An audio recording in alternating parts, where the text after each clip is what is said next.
Last week, Emma Vigeland and Sam Seder of the Majority Report thought it would be fun to put out a more than 18-minute long video chastising and mocking me for my willingness to admit that I was wrong, in part for downplaying the possibility of Donald Trump implementing Project 2025 upon winning the election.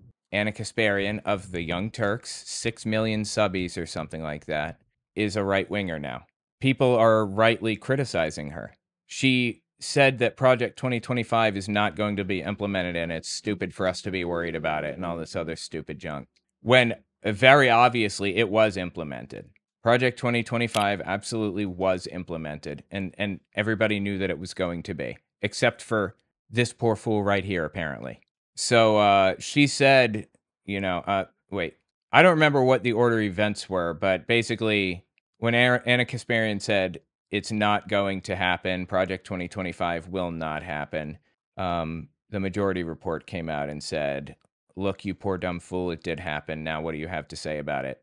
But they said it in a lot nicer way. And now she's responding to that. People have admitted that they made a mistake. All right, back on TYT, checking in with you guys. More news. This is the old one. So I just want to address something. I was wrong about Project 2025.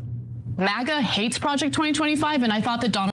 I don't know where she got the idea that MAGA hates Project 2025. Why do you say that?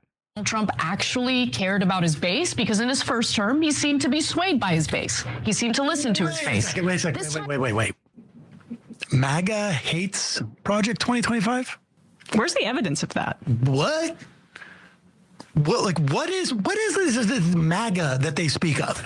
Yep. MAGA does not hate Project 2025. They never hated Project 2025. You know what? Sam is totally right. It is he who understands the MAGA base better than anyone else. I mean, the guy goes out Nobody is saying they understand the MAGA base. Of his way to engage in dialogue with Trump voters. He seeks to understand where their hearts and minds are at. Here he is touting his openness to understanding people who vote differently than he does.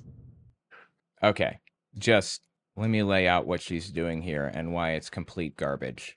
She has championed the idea recently that MAGA isn't so bad and that we should be working with them and talking to them and hanging out with them and all that other shit, and that we are just on the left hateful, angry, vile, mean people that are just looking to hurt others and all this other stupid shit, right?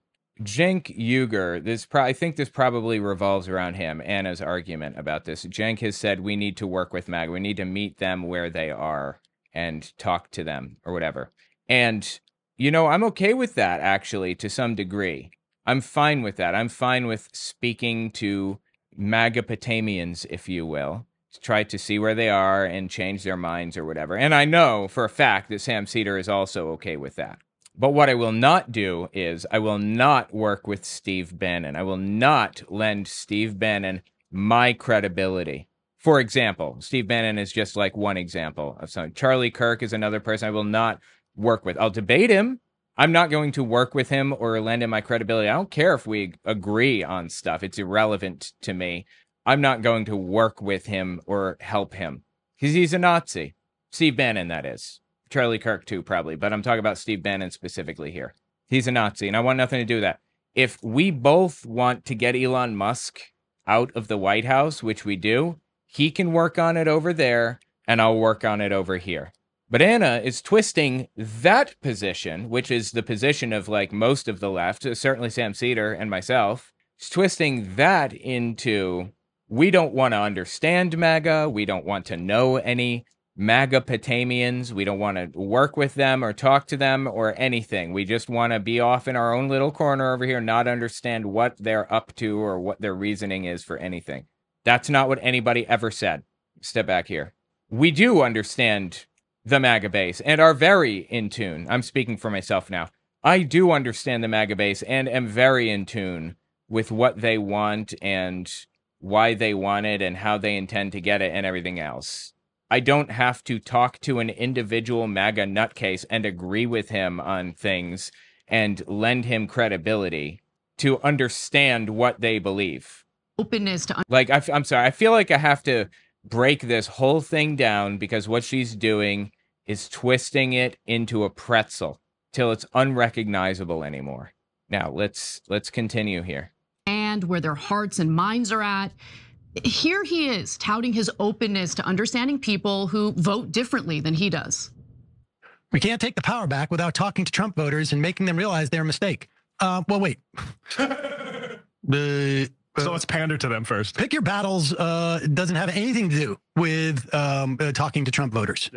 Yeah, I don't need to talk to an individual Trump voter to know where the movement is headed at any given moment. You know how I tell where the movement is headed? By looking at what MAGA congressmen and stuff are talking about. Because the MAGA movement is very much built on top of MAGA public figures. It is very much built on top of what they say and do and believe. If every congressman and every senator in the United States turned against Donald Trump and turned against MAGA and held their ground on that, it would be over for Donald Trump. But he's picking them each off one by one and threatening them, calling them and threatening them one by one. We're going to primary you. If they all stood together, they could withstand Donald Trump. But they're not. So they are representing where MAGA as a concept is. I'm not talking about like interacting with individual MAGA nutcases. I'm talking about what I hear MAGA senators and congressmen generally saying. Or not. Or flattering You've false just consciousness. decided to make some weird connection there. We can't take the power back without talking to Trump voters and making them realize their mistake. Actually, no, we can't. There's millions and millions of other people who need to be motivated to get into the fight. Yeah. I think that there are 150 million registered voters in the United States. Hold on. How many people didn't vote in the... MAGA people are what I like to call TFGs. They're too far gone. There's no reversing course on them. If they come to their wits and you know, realize what's going on and they wake up, that's fantastic. But I assume that they're not going to. 90 million or close to 90 million people didn't vote who were eligible to vote. 90 million. That's more than any candidate got. Any. So we need to motivate those people to get out and vote. And if the odd MAGA nutcase, you know, comes back to reality, fantastic. Is that I am coming from the Polymarket Studios? Insulting them and lumping them all together as the worst among them doesn't help either. I don't know when we have done that with all 78 million people, but I got news for you. The percentage of those who voted for Mitt Romney, they can suck my. I don't care about any of that. That's funny. Yeah. Yeah, this is kind of controversial what I said recently. I posted it on my community tab. Hold on. Wait, 1 second. Let me just pull it up. On my Fireside Chat community tab. I pray for this. Shorts, videos, podcasts, playlist posts. Yeah, here we are. I do not feel sympathy for MAGA voters who now realize their mistake. You have ruined countless lives, you dumb son of a bitch. That's what I said on my community tab. I have no sympathy for them. None at all. MAGA is, in my personal opinion, I mean, diehard MAGA, is somewhere in the range of 20% of the country. I would say that 35% of the country will vote for Donald Trump no matter what, but not necessarily because they're MAGA, but because they're Republicans and they can't imagine voting for a Democrat and they've fallen for all the culture war issues. But as it was with the Nazis, 15 to 20% of the population are full-blown MAGA. We can try to shift the other, 60% of the Republican Party, maybe, people a little closer to the center. And we can certainly motivate independent voters or people who just don't vote at all. We can motivate them to get out there and vote. That's my goal. I said I don't feel sympathy for them. And I guess that's a pretty controversial position. A lot of people think that I should be nicer to them. Donald Trump said he was going to be a dictator, and he said that he was going to do vile shit to immigrants, and here we are on the other side with him creating a concentration camp. If you voted for Donald Trump 3 times, if you voted for him this time, You had plenty of time, plenty of runway to see what he was about to do, and you are one of the lowest pieces of shit on planet Earth at this point. And I say that knowing that my brother voted for Donald Trump this time around. You are a low piece of shit, and I have no sympathy for you, whatever happens. You brought this on yourself. You lose your job in the federal government. Uh-oh, did I just shut down my computer? No. Okay, I'm still live, right? I guess my monitor just came unplugged for a split second. You worked for the federal government, or even more apt, you're a farmer that the government buys grain from through U.S. aid to send to underdeveloped countries. And now you don't, you've lost like 70% of your revenue because the government is no longer, operating U.S. aid or whatever. That's your fault. You did that. And I'm not sorry for you. I will not feel sorry for you when you lose your farm, when you are living on the side of the road. You know who I will feel sorry for? Your wife and your kids, assuming they didn't vote for Donald Trump. I'll feel bad for them because they were innocent bystanders in this whirlwind that your stupid ass created. But I feel nothing for you, completely numb. You're lucky I don't feel malice for you if you lose everything. I certainly feel no sympathy. Like, I don't care about any of that. Astute analysis, there you have it. Sam Seder, noted expert on Trump voters who he won't talk to and has no interest in understanding. He didn't say he has no interest in understanding them. What the fuck are you talking about? And did he ever say he's a noted expert on anything?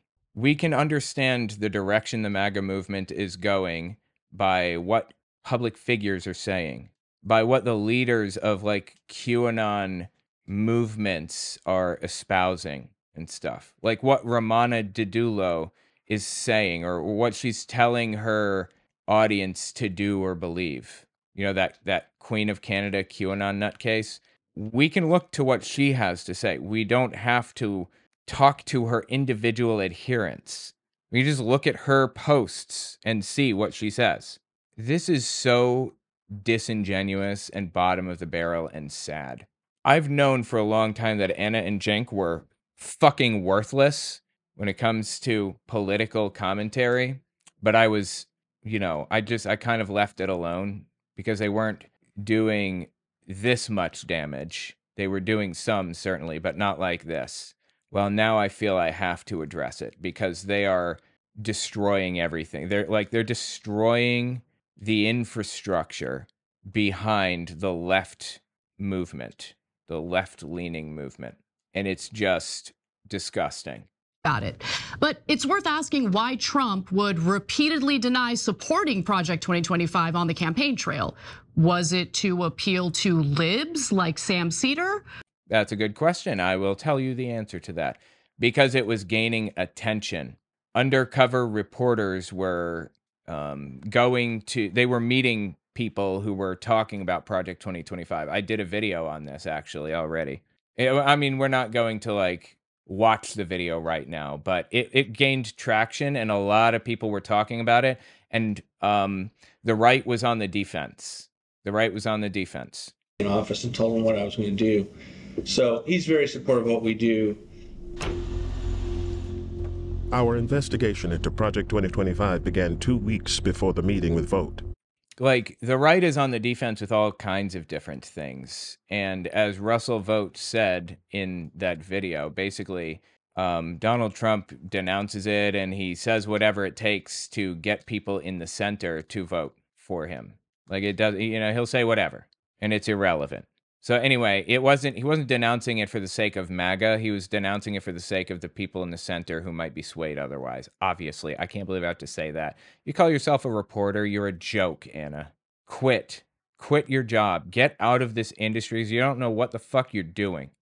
Or maybe it's because he knew his base doesn't support large swaths of the policy agenda laid out in the project's 900-page document.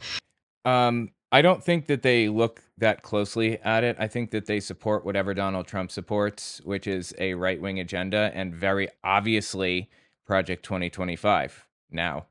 So to say that Trump is implementing Project 2025 isn't even fully accurate because... No, it is. It is absolutely 100% completely and totally accurate.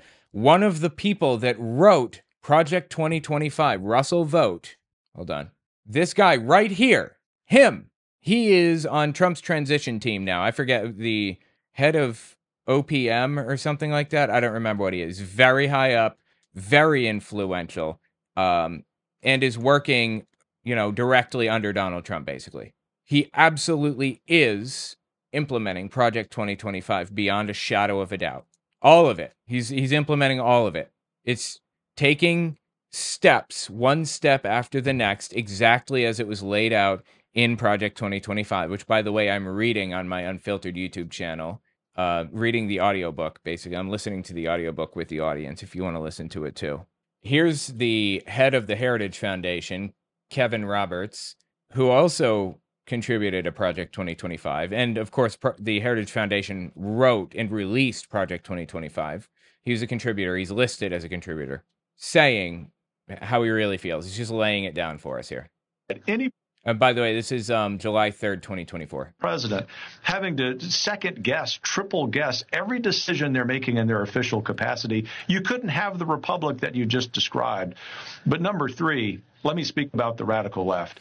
You and I have both been parts of faculties and faculty senates and understand that the left has taken over our institutions. The reason that they are apoplectic right now, the reason that so many anchors on MSNBC, for example, are losing their minds daily is because our side is winning. And so I come full circle in this response and just want to encourage you with some substance that we are in the process of the Second American Revolution, which will remain bloodless if the left allows it to be. You catch that? We're in the process of the Second American Revolution, which will remain bloodless if the left allows it to be. That is Project 2025. And again, they had a 100-day plan laid out in Project 2025, and they're following it identically, step by step. Every single thing that they're doing right now was written in Project 2025. You don't even need to predict it. You can just point to the page and the day and see that that's what's going to happen next. Elon Musk coming in was unexpected. I knew that they were going to completely dismantle and, in Russell Vogt's words, traumatize the federal workforce. I knew that that's what they were going to do, but I didn't know exactly how they planned to do that. I guess they were going to do it through Elon Musk, as it turns out. Because, well, there's a lot that he doesn't agree with that's in that document and said that he won't actually pursue. After getting elected, he said these things. Okay, I have no idea what you're talking about, but they're Project 2025 isn't just a policy plan. It is a detailed plan to execute a soft coup on the U.S. government.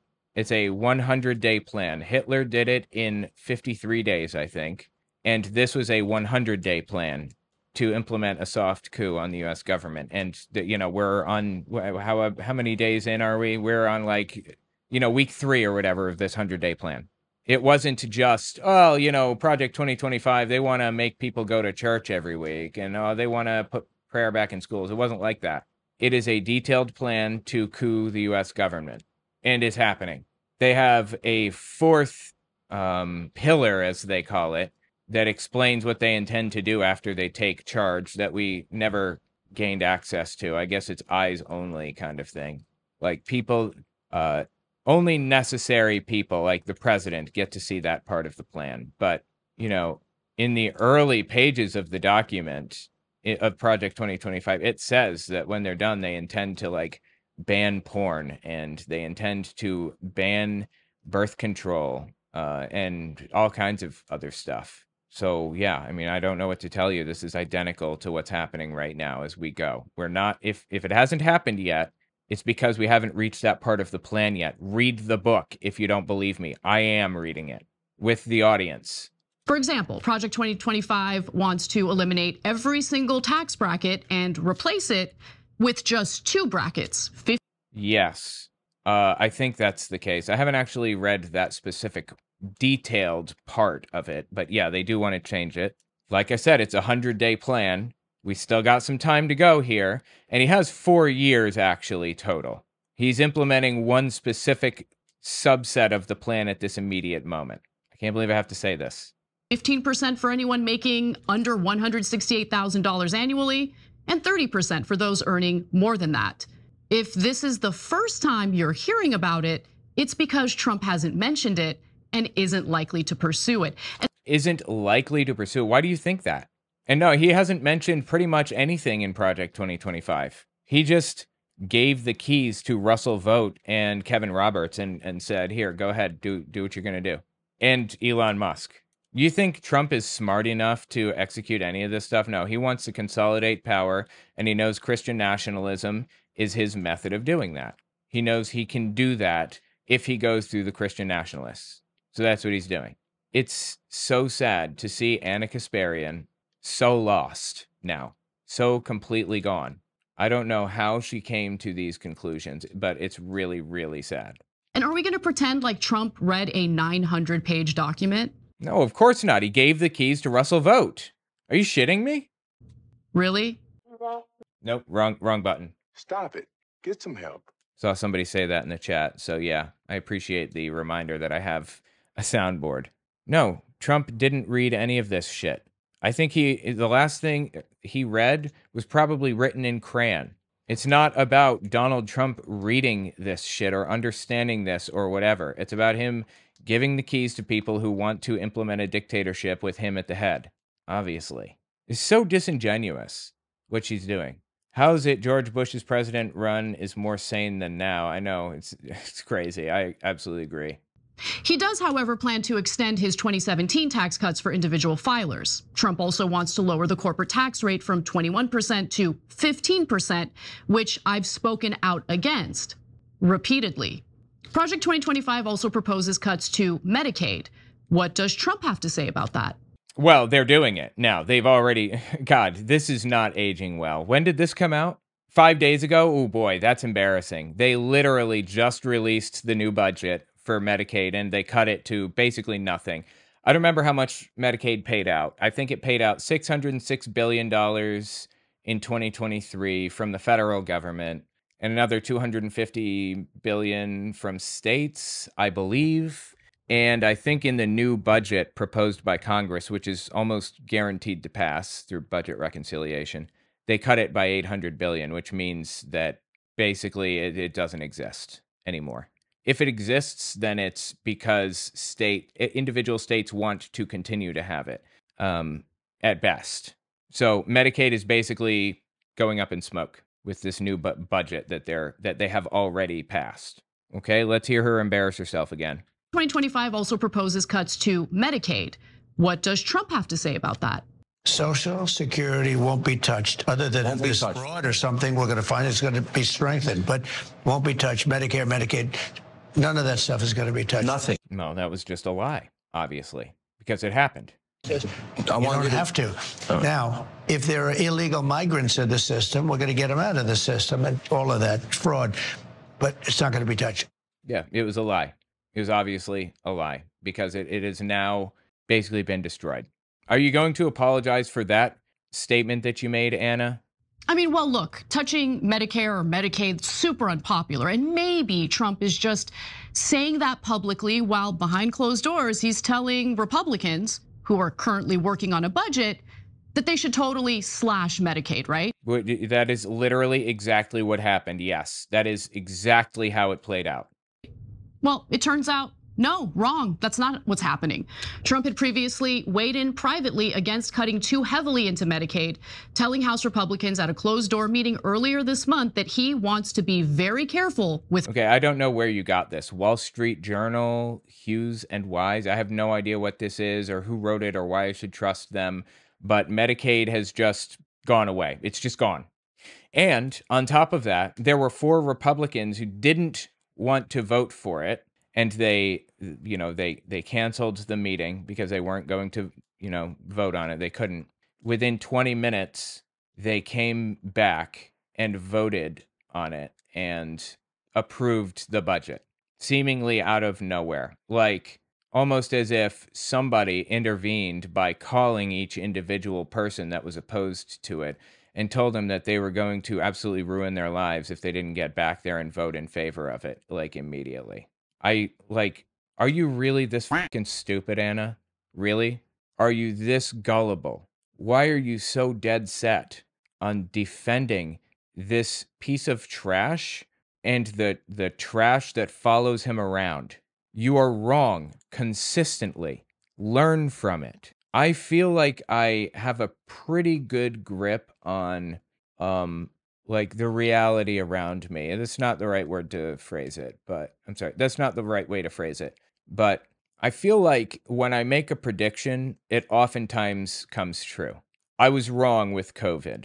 I didn't think at first, like when COVID, was first coming around, I didn't think COVID was going to be a big deal. And I even said that on stream. And I was wrong. I thought that Kamala Harris was going to win. I wasn't blown away that she lost, and I didn't start claiming that there was voter fraud immediately after she lost. But, sometimes I'm wrong about things. Oftentimes I'm correct. It's almost like Anna is always incorrect about everything, just about. Like, something needs to be recalibrated here because your interpretation of the world around you is just off, like completely off. I don't see how you can possibly come to the conclusions that you're coming to. Like, if I get things consistently incorrect that often, I should definitely reassess my view on everything, right? It seems to me. Medicaid. His public remarks on Hannity represented a broader and more forceful assertion of that red line. Well, he lied, obviously.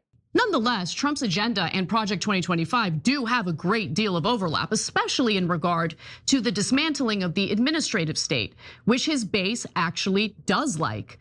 But how could anyone be in favor of scaling back on government agencies that are full to the brim with unelected career bureaucrats who get to create, judge, and enforce their own policies and rules? How could— That's not what's happening. I can't believe that she's even framing it this way. I'll tell you what the administrative state is that she's complaining about right now. The EPA is one of those administrative state departments. The EPA hires scientists to determine how safe a certain amount of lead is in water. If it's unsafe for people, then the scientists say it. They're not beholden to any president or political party or government or corporation or anything. They're just scientists trying to come to conclusions. That's it. And if the regulation that they pass is too stringent, if it's really not necessary, it can be challenged. There are avenues to challenge the regulations proposed. The Consumer Financial Protection Bureau, another quote-unquote administrative state organization whose sole job it is to protect people from being scammed. Banks have a long history of saying, you give us $10 a month, we will give you identity theft protection. And then doing literally nothing for anybody. Like, there is no identity theft protection. They're just taking your money and keeping it, and that's it. The CFPB comes in, reclaims that money, and fines the shit out of the bank for doing that. That's part of the administrative state. What about the USDA? Makes sure that chickens are being treated okay on farms. Cows are being treated okay. They're not right now. We need more regulation. But that's how we push for that. We lobby for that. As voters, as constituents, we push to get more regulation in place. With this quote-unquote administrative state gone, with the USDA gone, do you know who is protecting us from unsafe meat or from mistreated poultry or whatever? Do you know who's protecting us now that the USDA is gone? Nobody. There are no regulations. These people can keep chickens in a cage that is literally too small to move in for their entire lives if they want. And there's nothing that anybody can say or do to change it because Donald Trump wanted it gone. The quote-unquote administrative state was a good thing. It was just scientists trying to find the best way, the safest way to do things for the most people. It's protecting people from corporations. and your dumbass just came around and attacked it for absolutely no reason. You want to attack a shadow group of people pulling strings behind the scenes? The administrative state is not that shadow group. Lobbyists are that shadow group. You're talking about lobbyists.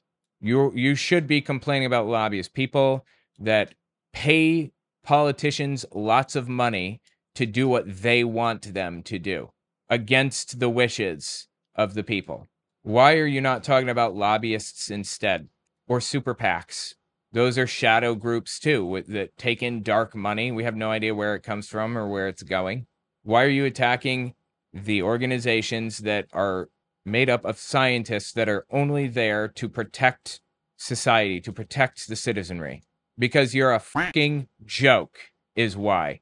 You're generalizing and making a fool of yourself in the process. Bureaucrats who get to create, judge, and enforce their own policies and rules. How could this be? A scathing review of the CDC, finding the agency repeatedly botched its pandemic response and failed to meet the moment of crisis. The CDC long under fire for its guidance on masking and vaccines over the last 2 years. This is really confusing. There are more than 10,000 chemicals and additives allowed in food in the U.S., often in small amounts, but many have not been evaluated by the FDA in decades. The majority are safe, but some chemicals allowed here have been banned overseas. Okay, so I guess she's showing this to make a point. The FDA is not regulating effectively, right? So is the solution eliminating the FDA then? In your mind, is that the solution? We get rid of the FDA instead of improving it, instead of like giving it more funding, instead of making sure lobbying groups are not involved, instead of giving it more independence, instead of trying to build it up, we just destroy it? That's your solution, really? I'm not seeing like the logical through point here. After research has linked them to cancer and developmental or behavioral issues. She's acting like the FDA is giving kids cancer or something. No, the FDA is preventing that. That is their job. If they're not doing their job, then we need to increase funding and oversight. The food industry basically policing itself? I would say yes. 45% of the FDA's overall budget now comes from the companies it's reviewing, and 65% of the FDA's budget specifically for human drug regulation comes directly from Big Pharma itself. Okay, interesting. I'm not sure what that means. It comes from Big Pharma or whatever, but I'm not sure exactly. I would have to review the funding and stuff, but I know that a lot of these companies like the CFPB, the Consumer Financial Protection Bureau, for example, a lot of their funding comes from the fines that they impose on companies for breaking their rules and for taking advantage of people. So the CFPB is funding itself and returning money to people at the same time. The FDA taking money from pharma, I don't know. I have to what's the word? Like review their payment structure and everything. But it sounds to me like they're taking money from Big Pharma by fining the shit out of them for breaking their rules. And again, like getting rid of the FDA is not the solution. It's banning them from taking money from the FDA. That would be the solution. It's banning corruption, not deleting the entire thing. I can't believe I'm sitting here saying this. This is dumb as dog shit. Historic $2 billion payout by the U.S. Department of Agriculture to black farmers and other farmers of color. The U.S. Department of Agriculture, that'd be USDA, right? Who experienced discrimination when applying to the USDA's farm loan programs. The lender, who was a federal employee who was employed by a government, spat on me. I was called the N-word from this same official. So I do a lot of work surrounding environment. Like, I feel like I'm missing a lot of context. I don't understand what this guy is talking about or what the circumstances were. And look at the chyron at the bottom. Gaslighters. Anna responds to majority reports attacks. Gaslighting is an entirely too overused term. But how are people gaslighting here? I don't understand. Applying to the USDA's farm loan programs. The lender, who was a federal employee who was employed by a government, spat on me. I was called the N-word from this same official. So I do a lot of work surrounding environmental justice issues here locally as far as activism goes. And I've done research fellow at the local EPA. The admin at the time when I was a research fellow were primarily comprised of people who were affiliated or directly coming from the Department of Defense. And they put in a lot of restrictions as to like what the researchers get to, which PFAS compound the researchers get to study. Right. Is the EPA turning a blind eye to— I don't think I fully understand what point Anna is trying to make by showing this. Is she saying that the EPA and the FDA aren't doing enough to regulate? Okay, agreed. We don't destroy it for that. We correct it. We put in laws to make sure that they are legally required to, like, not take bribes and regulate in these certain areas or whatever other thing. to these dangerous forever chemicals, and why? Unfortunately, this guy sounds like that creepy guy kept leaving Owen messages about his daughter. Oh my God, yes. I wasn't thinking about it, but now that you say that, you're totally right. He did. EPA turning a blind eye to these dangerous forever chemicals, and why? Unfortunately, the EPA is not turning off the tap of these chemicals from the polluters who knew they were poisoning their workers in the 60s and their neighbors in the 70s and ultimately all of us. And they're continuing to allow these polluters to send their PFAS wastes not only into our rivers, but to our wastewater treatment plants, where then they are then sold to farmers who... Okay, perfect. So the EPA is doing these bad things, right? So how do we solve this problem? We don't want companies to pollute lakes, say. That's the thing we're dealing with. We don't want them to pollute lakes, because then when we try to pull the water out of the lake to water our plants, it kills the plants and it's just bad. What do? We delete the EPA. We get rid of them. We tell them, no, you're not doing this anymore. Yeah, that's a great solution. The only group that has scientists there that oversee regulation to protect people, and we get rid of it. That's great. You're a thinker, Anna. Unknowingly contaminate their fields. Whoopsies. Whoopsie what? She's saying this like she got a W. What are you talking about? Whoopsie. I don't understand. Now, if you watch Beavis and Butthead on the Vanguard YouTube channel, oh my God, which the Majority Report hilariously treats as some authoritative source, you'd think that TYT is totally in favor of the Trump administration gutting federal agencies. Well, I mean, it kind of sounds like it with all of that shit you were talking a second ago. What is going on with my... Hold on. Wait a minute. What's going on with my games here? That's weird. Hold up. Oh, hello? That's odd. I have no clue what is happening right now. Okay, let's just step back a few seconds and listen to what she just said. Where was it? Where did it start? I think it would start right here. Do have a great deal of overlap, especially in regard to the dismantling of the administrative state, which his base actually does like. I think it's regarding, not with regard to, but okay, whatever.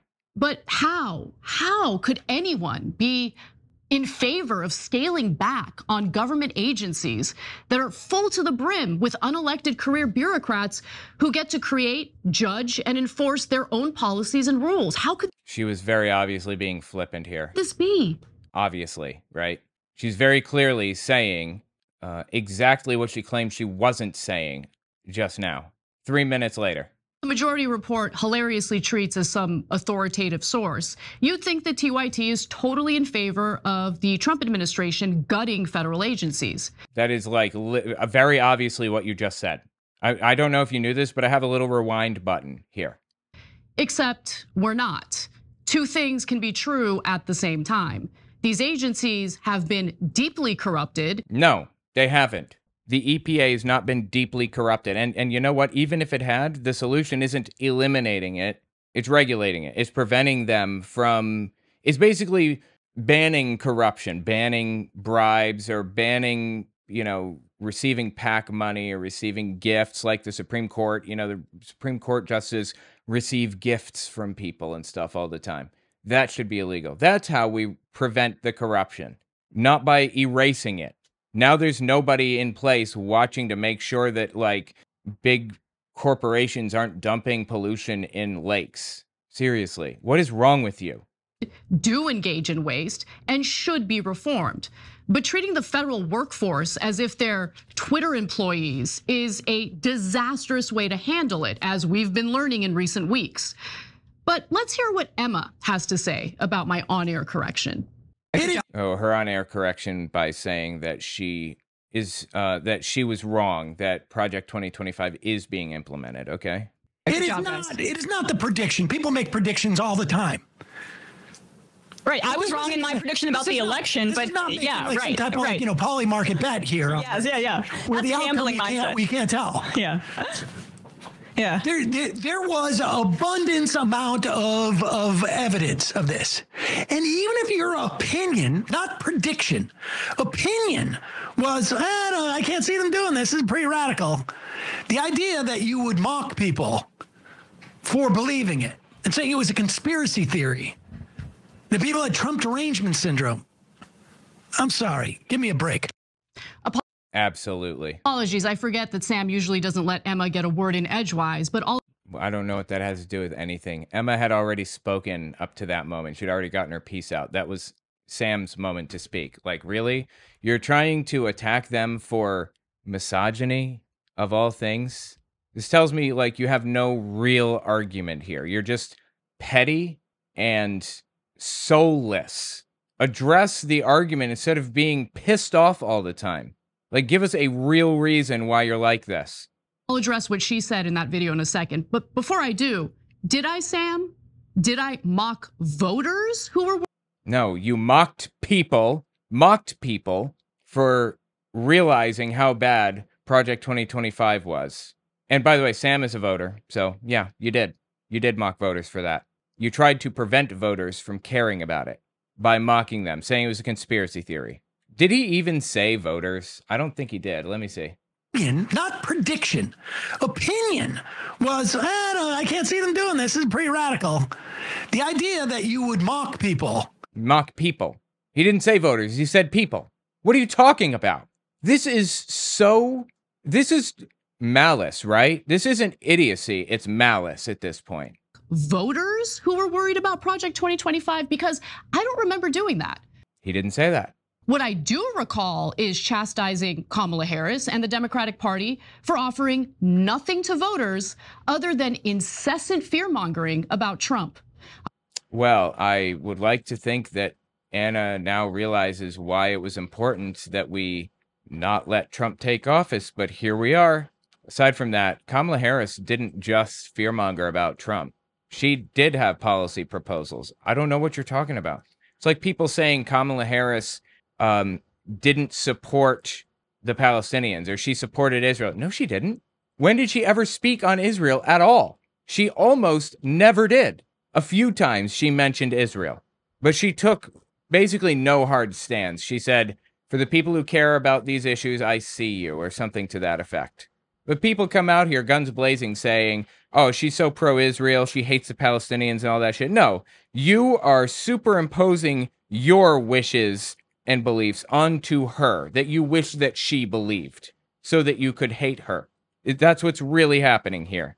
Kamala Harris did not zero in on Trump being evil or whatever. It was probably something that she spoke about a couple of times, but that wasn't the only thing she talked about. Nothing to voters other than incessant fear-mongering about Trump. I also remember criticizing members of the media who simply regurgitated anything the Democratic Party claimed. I also found it fascinating that as the whole of the Democratic Party was engaging in said fear-mongering, they were also playing. It wasn't fear-mongering because it actually really literally happened. There's no fear-mongering to be found here. This stuff is really playing out. The whole of the Democratic Party was engaging in said fear-mongering. They were also playing part in a massive cover-up about Biden's mental decline. Biden was not in mental decline. He held his own in a, like, what was it, a 2-hour debate or a 3-hour debate? And there was a 30-second moment where he couldn't think of a word. I'm not going to give this ground. He's perfectly capable of operating, of having complex conversations and debates and everything else the entire time. There was no mental decline to speak of. He was fine. But, either way, this whole mental decline thing was a line of attack from Republicans. Why did you feed into this line of attack from Republicans when it is irrelevant? Didn't Ronald Reagan have a full-blown Alzheimer's moment or something on stage and nobody said or did anything about it at the time? I'm not saying that that should be the case. It shouldn't be the case. People should do something about it if the president is in full-blown Alzheimer's. But Biden simply wasn't and isn't.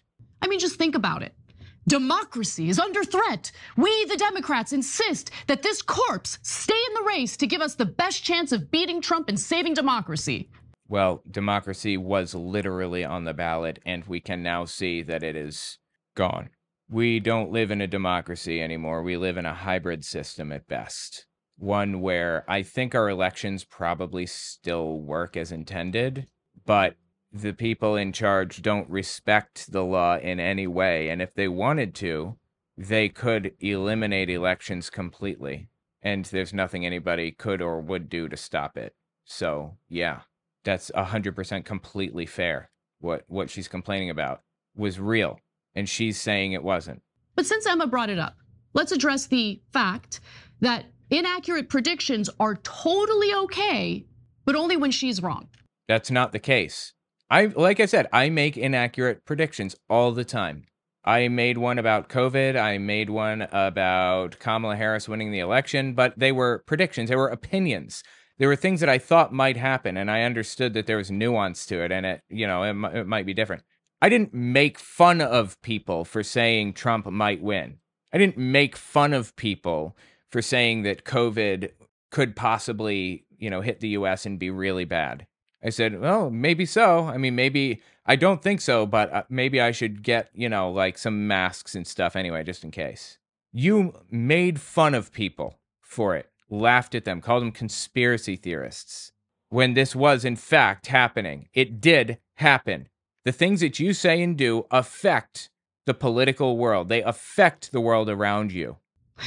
In the lead up to the presidential race, Emma declared that her final electoral college prediction is that Harris sweeps all 7 swing states and ekes out a victory in Iowa.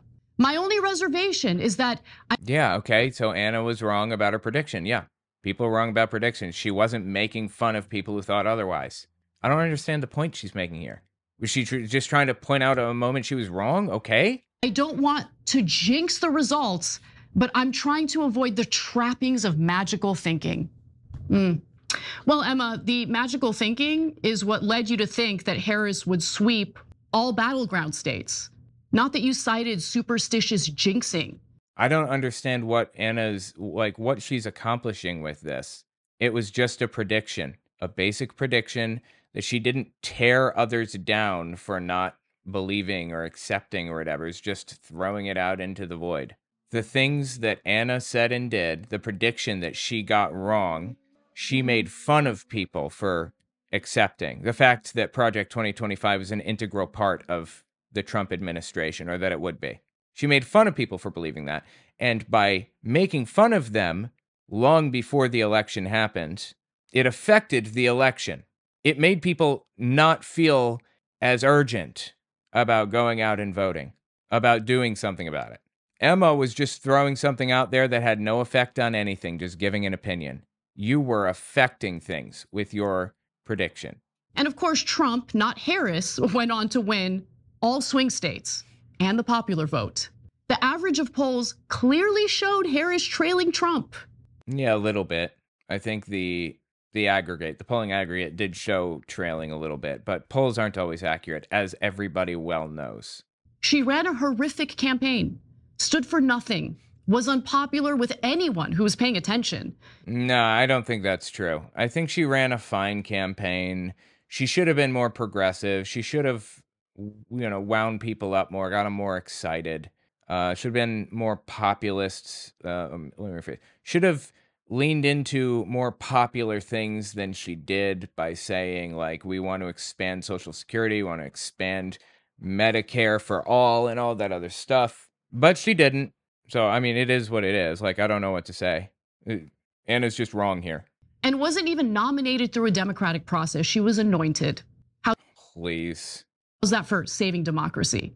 But you worked very hard to launder her reputation and sell her to Americans. So much so that I thought maybe, just maybe, all those Kamala Harris ads that interrupted your YouTube videos were possibly clouding your judgment.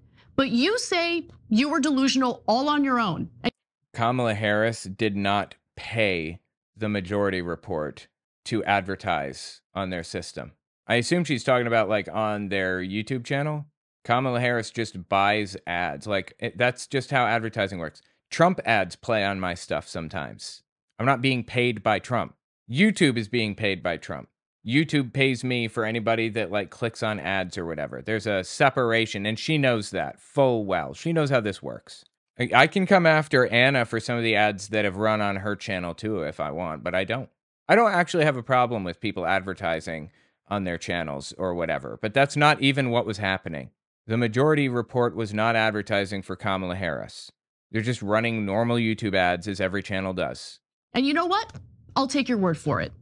But since we're on the topic of issuing corrections, one of your viewers is curious about something that you've said and whether you're going to correct it.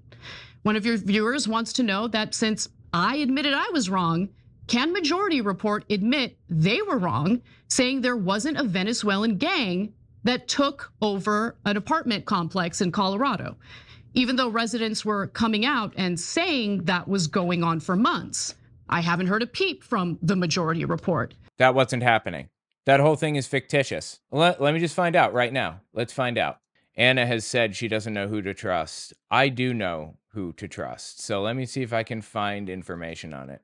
I trust AP News pretty well, reasonably well. They do have their issues. Yeah, here we go. I got it. This is what I was looking for. All right.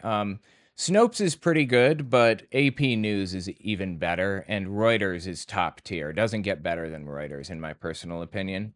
Let me just, here, this is Snopes. We'll look at a few of these. Unpacking hysteria over Venezuelan gang members allegedly taking over Colorado apartment. This is Snopes.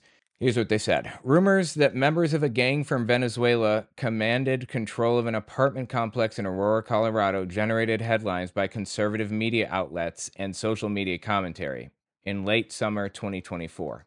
The rumors began when, on August 28, 2024, a local TV broadcast reporter based in Denver, Colorado, posted a video to X supposedly showing a group of men, 4 of whom appeared to be carrying firearms, entering an apartment in a nearby suburb, Aurora. New video, armed group at troubled Aurora, Colorado apartment complex, blah, blah, blah. The reporter's outlet, Fox 31 KDVR, which is an affiliate of the Fox network, posted an article featuring the video, describing it as showing alleged gang violence at an apartment complex home to some migrants in Aurora. According to that article, the video was taken by a security camera owned by one of the complex's residents not long before a shootout broke out on the property. Within the next week, however, rumors about what the video showed or what supposedly happened at the complex spread online. The New York Post, for instance, claimed a criminal gang from Venezuela called Tren de Aragua had taken over the complex, for instance. Yeah, New York Post is not trustworthy at all. It's garbage. In reality, it's unknown what the video actually shows, nor if it's related to gang activity. Aurora police indeed believe members of the Tren de Aragua gang are operating in their jurisdiction, though the department has reportedly only formally investigated one crime connected to the gang, and that incident occurred at a different apartment complex. We reached out to Aurora Police Department asking if it received any reports about the activity depicted in the video, and if so, if investigations into those calls included Tren de Aragua. Wow, I could not read that sentence for some reason. My brain was not processing it. We will update this story if we hear back. So the answer is, we have no idea what this is a video of, actually. We have no idea if this is Tren de Aragua or if it's even in Colorado, as far as I can tell. Like, none of this is verified by the police. None of this is verified by any fact at all, anywhere. This is just claimed by like Fox News. A video emerges on Twitter. Fox News claims that it's immigrants. That's what happened. There's no information backing that up. As far as I can tell, right-wing media made this claim about this apartment building, and there was literally no reason to believe that. It was just fictitious. But okay, go on. An apartment complex in Colorado, even though residents were coming out and saying that was going on for months. I haven't heard a peep. Yeah, I haven't seen any evidence of that from the Majority Report. Well, you know what? That's actually a great question. Majority Report seemed to direct their audience to harass me for months for accurately reporting that story. When that story was updated to include a horrific incident in which Tren de Aragua gang members literally kidnapped and tortured a couple that lived in that Aurora, Colorado apartment complex, Majority Report couldn't be bothered. Again, not sure what the hell she's even talking about. The only place that any of this information she's talking about turns up is on like far-right propaganda media, like Fox News. And it's like unsourced, completely unsourced. Bothered with it at all. A Colorado apartment complex plagued by suspected Venezuelan gang activity. Oh, you got suspected Venezuelan gang activity? Huh. In the spotlight again after a brutal kidnapping. They were pistol whipped, they were beat, they were victimized, they were terrorized. Police say on Monday night, more than a dozen people approached a man and a woman, forcing them into an empty apartment where they were held against their will, and the man was stabbed. The two victims were released by the assailants after they promised not to call police, authorities say. Police say this is supposedly NBC News. Like, I'm having trouble believing anything that these people say now, but just, I suppose, assuming that this is real, okay. The apartment complex is real, and it is in Aurora, apparently. The building got closed down. The building was condemned because it was in such bad shape, apparently. Wow, that sucks. Anyway, yeah, I guess it was condemned because it was just a complete train wreck of a mess. Okay. Was the gang even involved? I don't know. 19 people were initially detained in connection to the attack. Tonight, 16 are in Immigration and Customs Enforcement custody, according to an ICE spokesperson who says they are all Venezuelan nationals in the country without authorization. Prior to that, the Aurora Police Department had already arrested 10 Tren de Aragua gang members from the same building. Okay, I mean, assuming that this is real, I suppose. I'm not sure what the point is here. What was it that Emma said, that whole thing was fictitious? Yeah, the whole thing with the video and everything, I guess there was no evidence that those things were tied together. But again, yeah, that building was a complete mess anyway. I'm not seeing the point here. Wow, take a look at that. That's a lot of mugshots for a Venezuelan gang that definitely does not exist and definitely were not victimizing other migrants in addition to low-income Americans in that same apartment complex. Okay, I don't think anybody said they weren't taking advantage of people. That totally didn't happen. Oh, but by the way, that's not all. Earlier this month, ABC News had this headline. Quote, ICE carries out raid in Colorado. 100 members of Venezuelan gang targeted for arrests. Alleged members of Tren de Aragua were arrested at an Aurora apartment complex. Wow, surprise. There are immigrants in Colorado. I didn't see that coming. Knock me over with a feather. So I'm just really curious, super curious. Is ABC News funded by Polymarket? And that's why they're reporting these news stories? Are they making it up? No. I'm not even defending Emma or what she said because I don't even remember what she said. But that original claim that went viral about the Colorado apartment complex, the Aurora apartment complex, was fictitious. The whole thing was blown up out of proportion by right-wing media. I understand that apartment complex is a mess and that, it's been shut down since and that there have been crime issues in that area, but that happens literally everywhere. Have you ever seen Hunts Point in the Bronx? You have any idea what that place is like? That shit happens all the time. So I'm not sure what she's even getting at here. What point are you trying to make? Yes, crime happens, okay? That one specific thing that was blown up by right-wing media doesn't seem to have any hard evidence for it. I mean, it's just, how many gang members do you need to take over a single apartment complex? But look, that's not all. Does Emma have the integrity to admit that she was wrong to gaslight everyone about? Please don't misuse that word. You don't seem to know what it means at all, and it bothers me a great deal.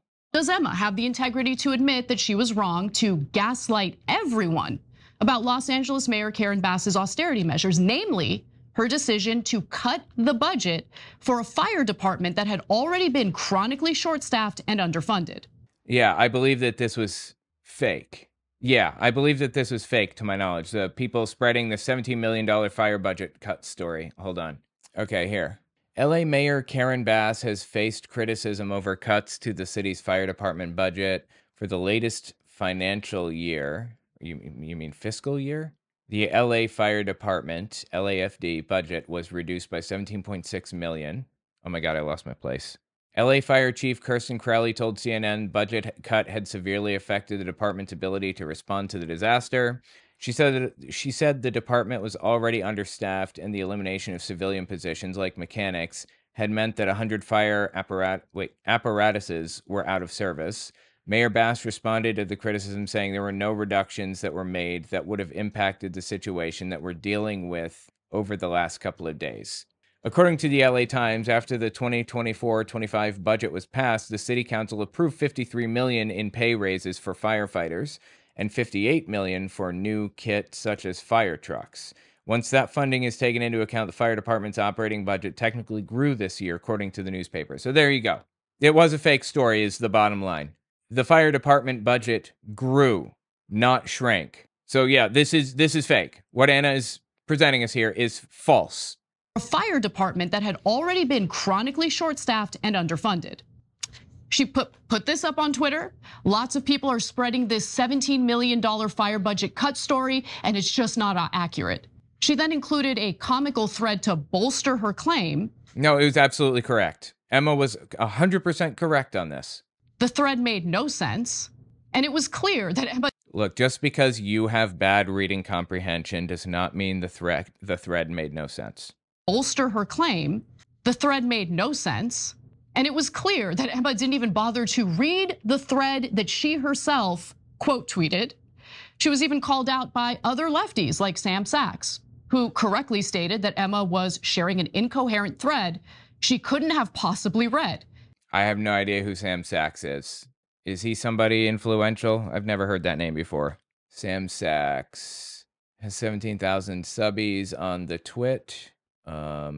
Yeah, I have no idea who this is, but he appears to be somebody, I guess. Anyway, the point is that Emma was 100% correct here. I don't know about this tweet thread or who the Sam Seder person is. And then when told the actual facts, doubles down and accuses everyone of lying to help the right. She still hasn't deleted the post that well, she was correct. Was retweeted 5,000 times. I checked today, it's still up. And therein lies the heart of the issue with Majority Report. Anyone who has a thought or belief that deviates even slightly from their doctrine is just a right-winger. That's not true. The Majority Report had somebody on to talk about cults forever ago, and I emailed in and basically told them how wrong this woman was and how much it made me cringe. They didn't call me a right-winger for that. They listened to what I had to say about it. They don't think I'm a right-winger for disagreeing with this or that or whatever. And right-wingers could never make any legitimate points, right? That's not how anybody views it. What is this straw man you're building? We must all worship the all-sanctimonious Majority Report and their ideological dogma at all costs. Nobody said that. What are you talking about? Even when there's evidence proving them wrong. Although I can't decide. But there isn't evidence proving them wrong on any of this stuff. They were absolutely correct. The fire budget went up. The Aurora gang, that original video was just being spread by right-wing media and had not been verified or whatever when all of this was blowing up. This whole thing is fictitious. At all costs, even when there's evidence proving them wrong. Although I can't decide if people like Emma are really this cultish with their politics. Cultish? Or if they're just terrified by their own audience. DSA Josh, I live on the west side of LA. All the criticism that conservatives are directing towards Mayor Karen Bass is 100% motivated by white nationalism and violent misogyny. I don't know that it was motivated by that, but the people doing it are certainly white nationalists and misogynists. Yeah, I mean, there's a pretty big subset of the population who's just obsessed with like hating minority groups and stuff. And they seem to be the loudest ones that are most involved in smearing and attacking others. They're fascists, full stop. Hey, DSA Josh, you're unhinged. And guess what? I'm elated that you watch Majority Report. They deserve you. As for TYT, we're going to correct the record when we get something wrong. And I'm positive it will happen again in the future because we're human. And guess what? Humans make mistakes. Yeah, but your mistakes materially make people's lives worse. And all we were asking for was for you to be a little bit more careful and not shoot from the hip and make fun of people when, you think they're wrong. You're just like laughing at people, calling them conspiracy theorists for something that absolutely happened after the fact. Project 2025 absolutely happened. They're absolutely implementing it. You call us conspiracy theorists for that. You made people's lives materially worse. That is unacceptable. What is wrong with you? Emma is also susceptible to making mistakes. And that would be totally fine if she showed a modicum of humility and corrected herself. Instead, she has not needed to correct herself on any of the things that Anna just presented because she was correct on everything she said, as far as I can tell. I make mistakes. Everybody makes mistakes. Again, yes, absolutely. Of course they do. I just haven't seen any valid mistakes that Emma has not apologized for yet. I'm waiting, and it is really important to own up to your mistakes and apologize for them as a public figure. Absolutely. That is for sure correct. Instead, she plays the role of hall monitor. She polices what one can say, what they should believe, who they can talk to. Like, I don't care who talks to who or whatever other thing. Again, I can't speak for Emma, and I don't see her that way, but I certainly don't act like that. I just think that you're a complete sack of shit who is now carrying water for Donald Trump. So good job. It's just disgusting. And what they can talk about. But you can talk about anything you want. Sure is ironic for someone who claims to loathe cops so much. But that's the role she and others like her play in the left wing, and everyone's sick of it. Thanks for watching The Young Turks. Really appreciate it. Anyway, wow, that is just really disappointing. That is really disappointing to see. Anyway, tell me what you think about it in the comments. I'm just really sad to see Anna Kasparian go full right wing and blame everybody around her for the problems instead of accepting that the problem is her, not everything else. Tell me what you think about it in the comments.